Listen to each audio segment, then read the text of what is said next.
Assalamu alaikum guys, welcome to my channel Let's Learn. I hope you all guys are fine. जो आज का मेरा topic है वो है barriers of communication. Last time हमने जो पढ़ा था वो कम्युनिकेशन, उसके यूजेस और उसकी टाइप्स पढ़ी थी. तो आज हम पढ़ेंगे बैरियर्स ऑफ कम्युनिकेशन के दौरान हमें कौन कौन से ऐसी हर्डल्स का सामना करना पड़ता है या मुश्किलात का सामना करना पड़ता है, तो उसके बारे में पढ़ेंगे. तो अगर आपको ये वीडियो अच्छा लगे तो प्लीज़ लाइक कीजिएगा, सब्सक्राइब कीजिएगा और अपने फ्रेंड्स के साथ शेयर कीजिएगा. Okay, let's get started. सबसे पहला जो बैरियर है हमारे पास वो है फ़िज़िकल बैरियर्स. तो फ़िज़िकल बैरियर्स जो होते हैं वो बहुत इजीली स्पॉट होते हैं कि वो बहुत नॉर्मल रूटीन में ऐसे बैरियर्स जो हैं वो हमें उनका सामना करना पड़ता है.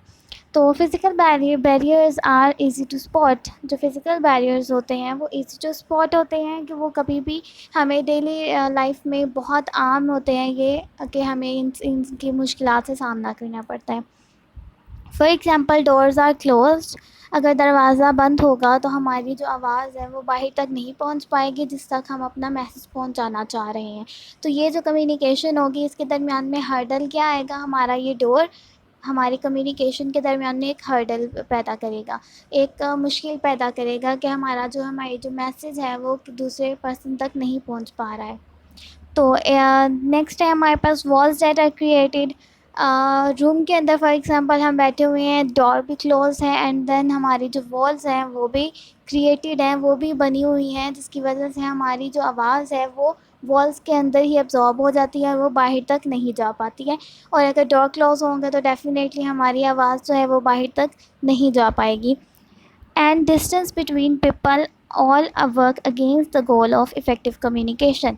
अब जो हम लोगों के साथ बात कर रहे होते हैं, अगर हमारा डिस्टेंस जो है दो या दो से ज़्यादा पर्सन्स के दरमियान में जो डिस्टेंस होगा वो भी बहुत एक मायने रखने वाली चीज़ है. फॉर एग्ज़ाम्पल कि अगर आप क्लास के अंदर लेक्चर ले रहे हैं और टीचर जो हैं वो वाइट बोर्ड के in front of white board खड़ी हुई हैं और आप at the end of the class बैठे हुए हैं, तो जो आवाज़ है टीचर की वो आप तक नहीं पहुंच पाएगी या बहुत कम पहुंचेगी. तो ये भी क्या है, डिस्टेंस जो है एक, ये भी बहुत बड़ा बैरियर है इफ़ेक्टिव कम्युनिकेशन के लिए. तो ये जो चीज़ें हैं ये हमें डेली लाइफ में इनसे गुज़रना पड़ता है, इन हर्डल से गुज़रना पड़ता है, इनको ओवरकम करना पड़ता है ताकि हम एक दूसरे से कन्वर्सेशन जो है वो कर सकें, एक दूसरे से कम्युनिकेशन कर सकें. नेक्स्ट हमारे पास जो बैरियर है वो है इमोशनल बैरियर. इमोशनल बैरियर का आप खुद आपके दिमाग में आ गई होगी ये बात कि जो इमोशनल बैरियर्स होते हैं उनके अंदर क्या होता है कि फॉर एग्ज़ाम्पल अगर एक बार इंसान बहुत ज़्यादा दुखी है तो वो बिल्कुल रोने की सूरत पे है, रो रहा है, तो उसकी जो कम्युनिकेशन है सेकंड पर्सन के साथ वो इफ़ेक्टिव नहीं हो पाएगी उतनी, क्योंकि वो अपने जो इमोशंस हैं उसको काबू नहीं कर पा रहा है. तो वो क्या करेगा, वो अपनी जो कम्युनिकेशन है, जो अपनी बात है, जो अपना मैसेज है वो सेकंड पर्सन तक उस हद तक नहीं पहुंचा पा रहा जिस तरह से वो वैसे नॉर्मल रूटीन में पहुंचा पाता. तो एक ये इस तरह की जो एग्ज़ाम्पल्स हैं ये आप अगर अपने एग्ज़ाम्स में लिखते हैं तो ये बहुत एग्ज़ामिनर के ऊपर बहुत ज़्यादा इफ़ेक्ट करती है. नेक्स्ट हमारे पास है can be emotional barriers can be tough to overcome. Emotional barriers हमारे लिए बहुत मुश्किल होते हैं इनको ओवरकम करना, but are important to set aside to engage in conversation. लेकिन इन बैरियर्स को, इन हर्डल्स को हमें एक साइड पे रखना पड़ता है ताकि हम किसी भी कन्वर्सेशन में इंगेज हो सकें, कोई भी कन्वर्सेशन किसी दूसरे पर्सन के साथ कर सकें. तो एक फ्रेज़ है हमारे पास, एनीथिंग यू से can and will be used against you. कोई भी चीज़ आप जो किसी दूसरे पर्सन के बोलते हैं या कहते हैं, will be used against you, वो आपके अगेंस्ट भी इस्तेमाल की जा सकती है.